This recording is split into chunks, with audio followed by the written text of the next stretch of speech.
The portfolio case slips from my grasp, hitting the hardwood floor with a dull thud that echoes through Clara's kitchen. For a moment, time freezes. My brother-in-law, Ethan, glances up, his eyes widening with unmistakable guilt. "We need to start making plans to get her out now that the business deal is coming through," Clara had just said, her voice carrying clearly from around the corner. 5 months. That's how long I've lived beneath their roof, paying rent that's only slightly below market value in this overpriced Denver suburb. Today should have marked my quiet anniversary in their home. Instead, it marks the moment I uncover the truth. Margaret. Margaret. Clara spins around, her hand flying instinctively to her throat. I didn't hear you come in. I want to respond, but betrayal lodges in my throat like a stone. My entire body feels hollow, as though someone has scooped out everything inside and left behind only a thin shell standing in their immaculate kitchen, its marble counters gleaming, fruit bowl arranged with clinical perfection. I see it now. This arrangement was never about helping family. It was just a temporary financial stopgap they couldn't wait to end. "You're home early," Ethan murmurs, stepping backward, creating distance from the confrontation he clearly wants no part of. I remember that dinner back in March, when they'd presented this living situation as an act of family generosity. Clara had reached across the table, squeezed my hand, and said warmly, "What kind of sister would I be if I didn't help you get back on your feet after grad school?" What kind, indeed. I'd been so grateful then, not just for the roof over my head, but for what I thought was genuine care. I'd paid every bit of my rent on time, cooked dinner 3 nights each week, stayed with their son Caleb when the babysitter canceled.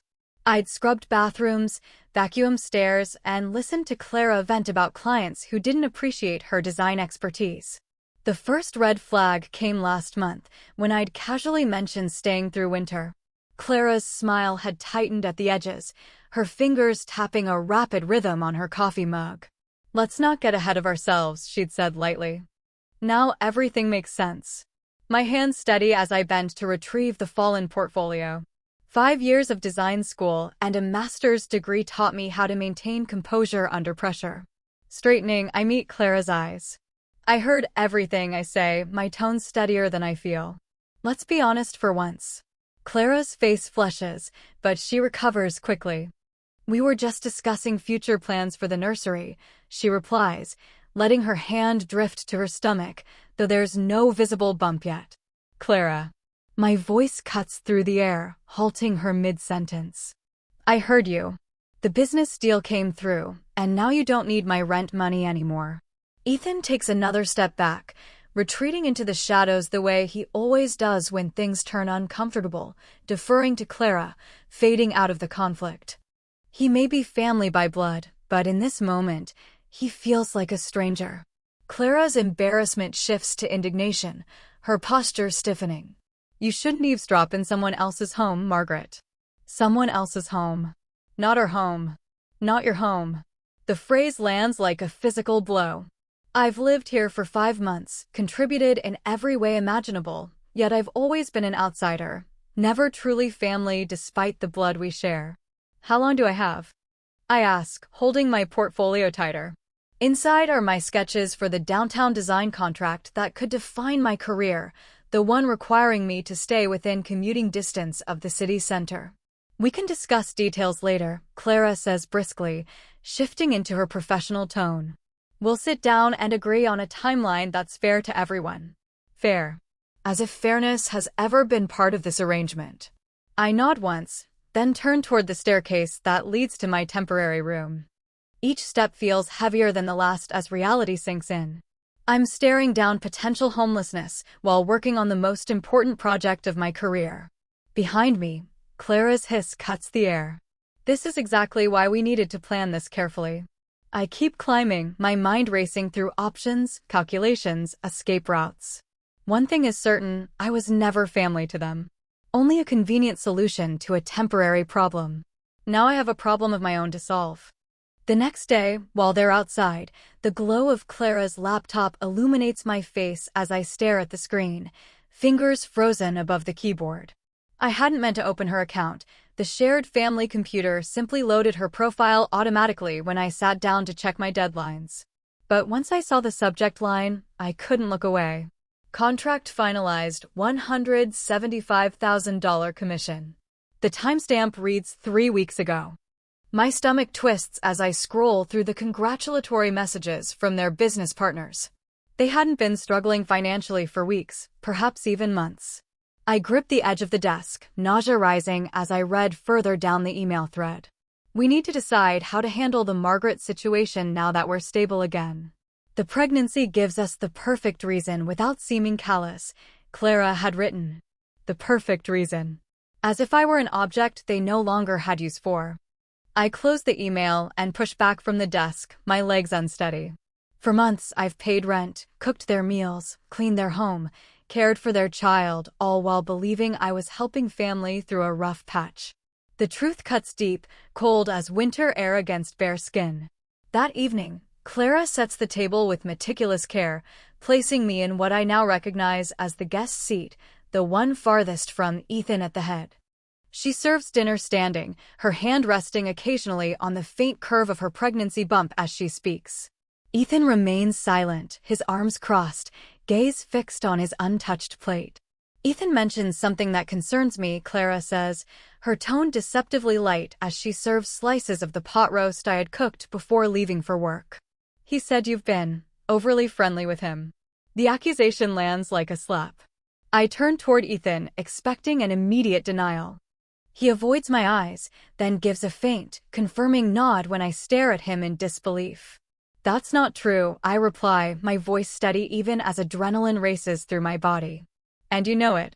Clara's hand drifts once more to her stomach, a gesture that now looks less like instinct and more like armor.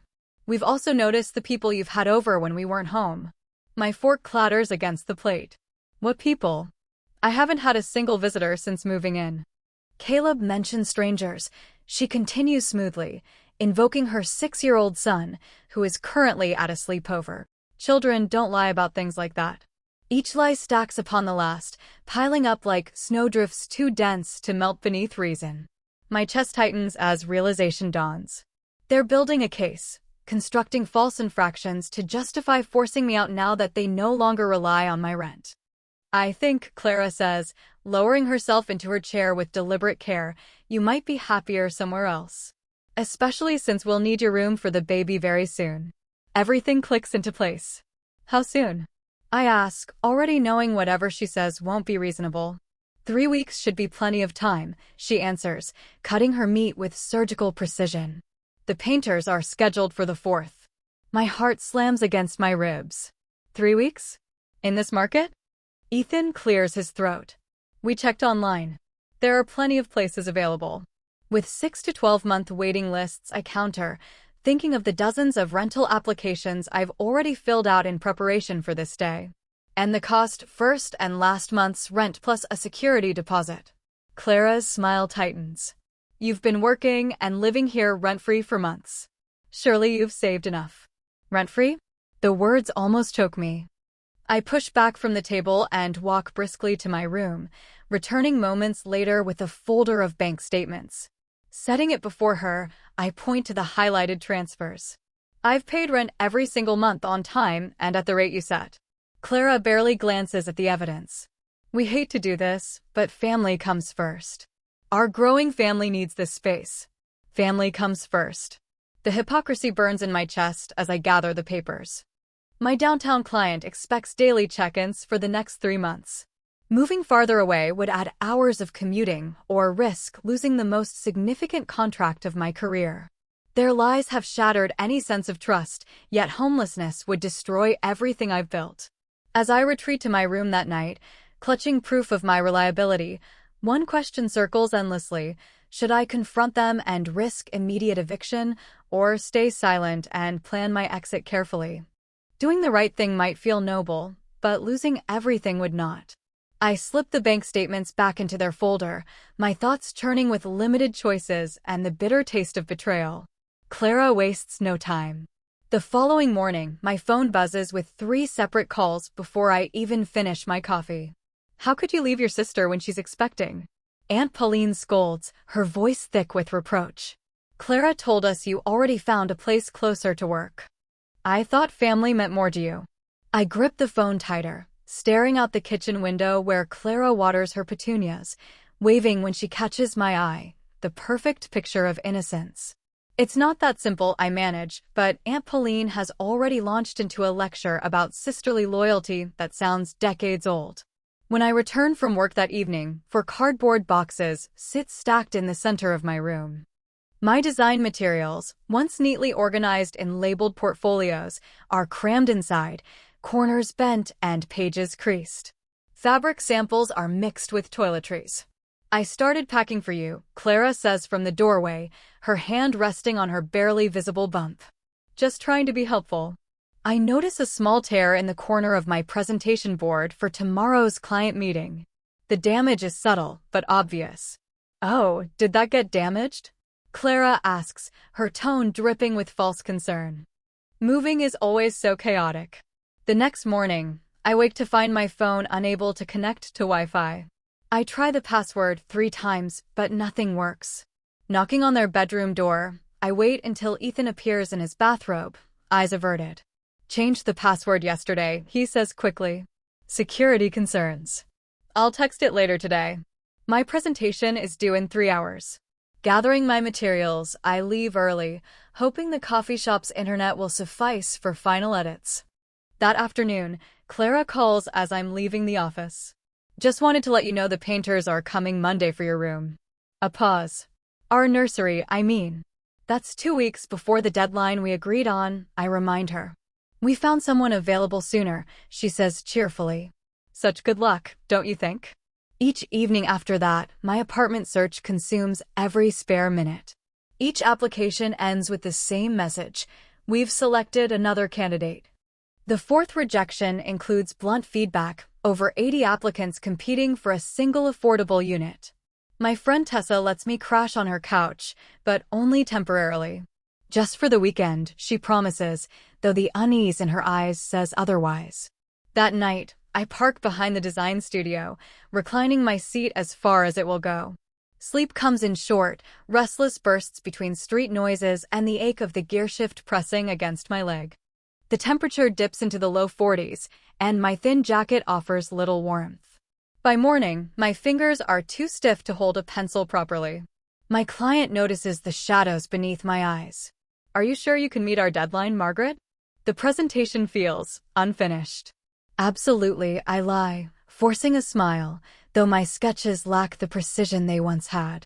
The next few nights blur together, cheap motels alternating with the cramped back seat of my car. Each morning, I slip back into Clara and Ethan's house to shower and change, carefully timing my visits for the window between their departures for work. What used to be a simple daily routine now requires the precision of a covert operation. Every sound sets my nerves on edge. At the faint rattle of a key in the lock, my stomach tightens, terrified Clara might return early. I've begun eating in my car, too, avoiding the kitchen altogether. The cost of takeout drains what little I have left, money that should be going toward a security deposit. When the nights dip below freezing, I surrender to the cold and spend what remains of my savings on another cheap motel room. The pattern can't continue. My bank balance shrinks while my anxiety expands, a perfect inverse equation. You look terrible, Grace says one morning when I stumble into the office. She's new to the design team, only 2 months in, and until now, our conversations have been polite but surface level. I mutter something about insomnia, keeping my eyes fixed on my computer screen. A little later, she sets a coffee beside me and pulls up a chair. My apartment has a pull-out couch, she says without ceremony. It's not much, but you can stay as long as you need. I can pay, I start, but she places a hand over mine, firm and kind. Don't worry about that, she says. I was homeless once, too. This is how we stop it from repeating. The tears I've been holding back for weeks threaten to break free, but I manage a nod of thanks instead. Saturday brings Clara's baby shower. I think about skipping it, but absence would only stir more gossip. So I show up with a neatly wrapped bassinet, playing my assigned role. The living room bursts with laughter and pastel decorations. Gifts cover the dining table, the same one where she once told me I wasn't family. I want to thank Margaret, Clara declares, raising a glass of sparkling cider, for understanding our need for family space and moving out so graciously. Dozens of faces turn toward me. Don't you want to tell everyone about your new place? She prompts. The room falls silent. Every gaze lands on me, waiting for the lie I'm expected to tell, to keep her image spotless. But something inside me shifts. The fear that once held me captive dissolves, replaced by calm resolve. I don't have a new place yet, I say evenly. The housing market's been difficult. The silence that follows feels like a living thing. My aunt's wine glass freezes midair. My mother's smile falters. Clara's face flushes crimson. And in that suspended moment, I understand that I no longer owe anyone my silence. The truth doesn't fix my housing situation, but it releases the tightness in my chest. For the first time in weeks, I can breathe fully. 3 days later, Grace introduces me to her landlord, an elderly woman who owns a few small properties on Denver's outskirts. It's basically a shoebox, Grace warns as we drive over, but it's clean and the rent's fair. On the way, Grace tells me her story, how her brother stole her inheritance after their parents died, leaving her homeless during her final year of college. Blood doesn't guarantee loyalty, she says, turning sharply. Sometimes family is just the people who stay when everyone else leaves. A week later, I sign the lease. The studio is small, barely room for a bed and table, but sunlight streams through east-facing windows, ideal for sketching. The landlord, swayed by Grace's recommendation, waives the security deposit. You can move in tomorrow, she says, handing me the keys. First month's rent next week. That evening, Grace's friends arrive with mismatched offerings, a futon from someone's guest room, a box of chipped dishes, a small desk salvaged from an office remodel. By midnight, the tiny space already feels like home. My home. I hang a single framed print of Denver's vintage skyline above the desk. It's modest, but it's mine. Every night after that, I write down everything, each false accusation, each petty cruelty, every truth Clara tried to bury. The record grows, a quiet archive of my survival. 13 months later, my phone rings. Clara's name flashes across the screen. It's the first time she's called since I left. For a long moment, I just stare at it. I think of the woman who once slept in her car, shivering through January nights. That woman no longer exists. I answer. Hello, Clara. Margaret. Her voice is subdued, uncertain. How are you? I'm doing well, I reply calmly. Working on a new restaurant design. That's good, she says after a pause. I wasn't sure you'd answer. I stay silent. The quiet stretches between us, filled with things neither of us can say. We've hit a rough patch, Clara finally admits, her composure wavering. The business collapsed. The house, well, we lost it last month. My fingers tighten around the phone. For an instant, I see the image of myself from last winter, huddled in my car, my breath fogging the glass. Where are you staying now? I ask evenly. In a motel, she says, her voice cracking. Just for now. The kids, she stops to compose herself. We have 2 now, Caleb and little Nora. She's 4 months old. I jot quick notes in my sketchbook. 2 children, no house, failed business. I approach the moment like a project brief, assess, analyze, problem solve. How long can you stay there? I ask. 3 more days. Maybe 5 if Ethan finds more work. Her tone grows desperate as I remain composed. We've applied for apartments, but with the bankruptcy. I nod to myself. The Denver market hasn't softened since last year. The children shouldn't suffer for adult mistakes, she says suddenly, her voice taking on that same persuasive rhythm she once used on me. They're innocent in all this. Her words hit like a blow.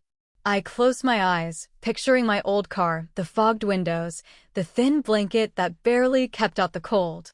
I had been innocent too. I agree, I say quietly. Children shouldn't suffer. No one should. Clara hesitates, then presses on. Look, I know things weren't perfect when you lived with us. We weren't at our best, but it wasn't that serious. Everyone has rough patches. Wasn't that serious? The dismissal hardens something deep inside me. I remember those boxes, my belongings stacked unevenly in the hallway, my design materials torn, creased, some beyond repair. I remember Ethan changing the Wi-Fi password without warning, citing security concerns when I needed to submit urgent client work. "Clara," I ask carefully, "what exactly are you asking me for?" She hesitates before replying, her voice trembling. "We need somewhere to stay, just until we get back on our feet. A month, maybe 2. Then softer, almost pleading, "Blood is thicker than water, Allie. We're family." Family. A word that once would have made me open my door without question now sounds hollow. Clara still views me as a resource, not as the woman they left vulnerable and homeless. Her tears stir something in me, a fleeting instinct to rescue them, but I push it down. Should I offer shelter to the same people who once cast me out, or protect the fragile peace I've fought so hard to rebuild? "Let me think about it and call you back," I tell her, ending the call before guilt can cloud reason. I immediately dial Grace. Her voice steadies me, warm and practical. "They lost everything," I explain, pacing my small apartment. "They want to stay with me." Grace doesn't hesitate. "And how do you feel about that?" she asks, going straight to the heart of it. I'm conflicted. They're in trouble, but my gaze drifts around my tiny studio, my sanctuary, my hard-won independence. "Remember where you were a year ago," Grace says gently. "Remember how far you've come. Protecting your peace isn't selfish, it's necessary." We spend the next hour researching family shelters and housing programs in Denver. Grace emails me links while I compile a list of rental assistance and emergency resources. "This is real help," she assures me. "More helpful than losing yourself again." By midnight, I've assembled a full document, every option clearly outlined. The kind of help I wish someone had once handed me, practical, respectful, and empowering. Just as I'm preparing for bed, my phone rings again. This time it's Ethan. "Margaret," he begins quietly, his tone weary but more sincere than I remember. "I need to tell you something. The things Clara said about you, about being inappropriate with me, none of it was true." I sit frozen on the edge of the bed, stunned by this confession 13 months too late. "Why are you telling me this now?" I ask. "Because we need your help," he admits after a pause. "But you deserve the truth first." When the call ends, I open my email and find a message from my mother. The subject line reads, "We need to talk about your sister." Word of Clara and Ethan's collapse has clearly spread. I close the laptop and look around my small, peaceful home. Tomorrow, I'll call Clara with resources, not refuge. Tonight, I'll sleep without fear in the space I built myself. 2 days later, sharp knocks sound at my door, 3 in quick succession, loud as gunfire in the quiet of evening. No text, no warning. I'm halfway through dinner, a simple bowl of pasta at my fold-down table, when I hear my father's voice through the door. "Margaret? It's Dad and Mom. We need to talk." My stomach tightens. Opening the door, I find them standing shoulder to shoulder in the narrow hallway. Mom's fingers fidget with her purse clasp. Dad's usual confidence seems diminished, his posture slightly bent. "Can we come in?" Mom asks, her eyes flicking past me to take stock of my modest space. I step aside, allowing them into all 400 square feet of my world, the bed that doubles as a couch, the kitchenette with 2 feet of counter space, the drawing table where I've rebuilt my life one project at a time. Dad clears his throat. "We've spoken with Clara and Ethan. They're in a real bind, honey. They need somewhere to stay," Mom adds softly, using that tone she reserves for persuasion. "She's your sister, and those are your niece and nephew." I let the silence stretch until Dad fills it again. "Just for a month or 2, until they find something. Family needs to stick together." Mom's voice trembles slightly. "If you can't find it in your heart to help them, I don't know how we could all sit together at holidays. The tension would be unbearable. The implication hangs heavy between us."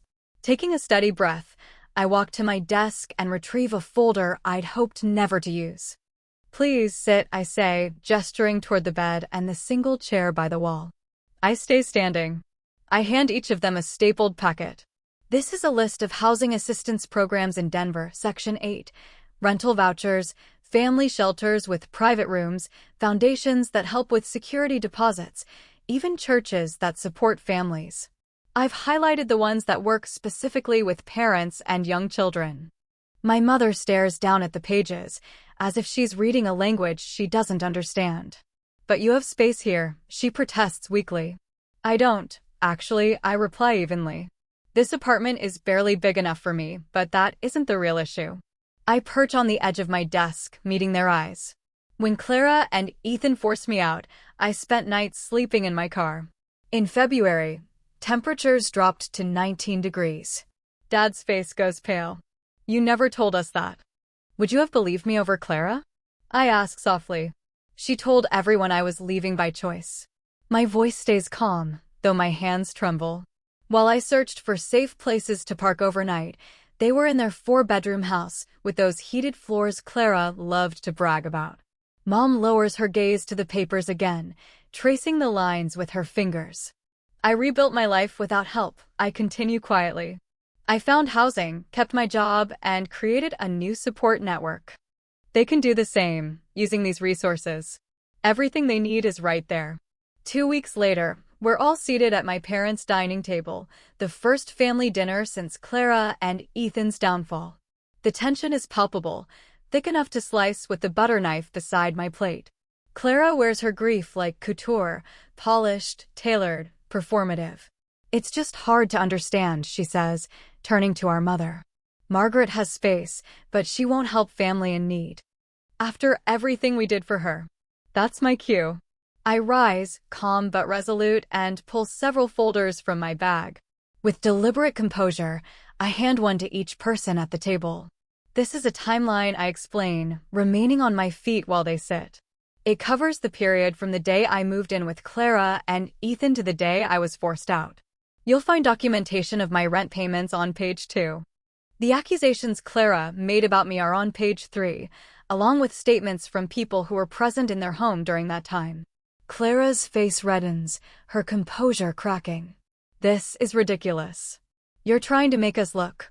"It's accurate," Ethan interrupts quietly, his voice cutting clean through his wife's protest. "Everything she wrote happened exactly that way." My mother's hand rises to cover her mouth as she reads, her eyes widening at certain passages. My father flips through the pages, his discomfort deepening with each turn. "I'm not sharing this to hurt anyone," I say, meeting each of their eyes in turn. "But I can't allow the story to be rewritten. I've learned something important this past year." I take a slow, steady breath. True family doesn't have to share blood. It shares respect, honesty, and support.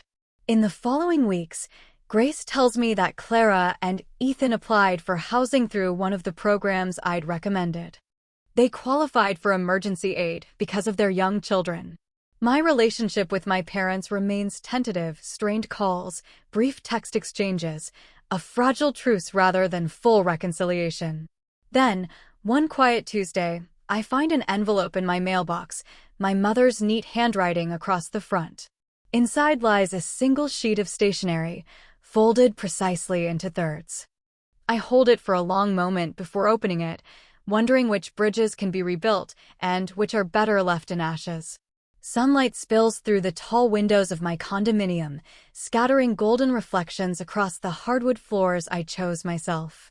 6 months after purchasing this place, I still pause sometimes, absorbing the simple truth that these walls, this piece, belong entirely to me. The brass nameplate on my desk catches the afternoon light, Margaret Langford Designs, building beauty from blank slates. My fingertips trace the engraved letters as I think back to the woman who once slept in her car, terrified that her career might not survive. Now, my downtown office stands 10 minutes away, and my client list grows every month. Framed photographs throughout the condo tell the story of the family I've built by choice. Grace laughing during our hiking trip in Boulder. Our first impromptu Thanksgiving, 4 of us squeezed around my tiny old table. The unveiling of the Westbrook Hotel lobby design, with Grace and friends cheering from the crowd. Not a single photo includes Clara or Ethan. I adjust a centerpiece on the counter just as the doorbell rings, my first real housewarming party. Not in someone else's home, not in a cramped studio, but in a space designed to mirror who I've become. This place is absolutely gorgeous, Grace says, stepping inside with a bottle of champagne. Behind her come friends, colleagues, neighbors, all people who showed up when it mattered. You've built something spectacular, she adds as laughter and conversation fill the room, warm and effortless. The air feels lighter than any dinner I ever endured under Clara's roof, where I once calculated how to appear grateful enough, useful enough, quiet enough. A toast, calls Logan from the design firm, raising his glass. To Margaret and her incredible new home. Glasses clink, but Grace steps forward, her expression softening. If I may, she says, I'd like to toast something beyond these beautiful walls. She turns toward me. To Margaret's resilience. When I met her, she was sleeping in her car, still showing up to work every day with brilliant designs. She never broke, never compromised her integrity, and never stopped believing in her worth. My eyes sting as Grace continues. You taught me that family isn't defined by blood but by loyalty and truth. You've built more than a home. You've built a life that reflects who you truly are. Her words settle deep within me, thawing the last corners of the cold I once carried. Later, after the final guest leaves and the soft hum of the city filters through the window, my phone vibrates, a text from my mother confirming our coffee meeting for tomorrow. We've been rebuilding slowly, one conversation at a time. The cafe we choose sits halfway between our homes' neutral ground. When I arrive, she's already seated, a cup of tea before her and the timeline document I made over a year ago spread open on the table. Its edges are worn, its folds softened from constant rereading. I read it again last night, she says quietly. I think I understand a little more each time.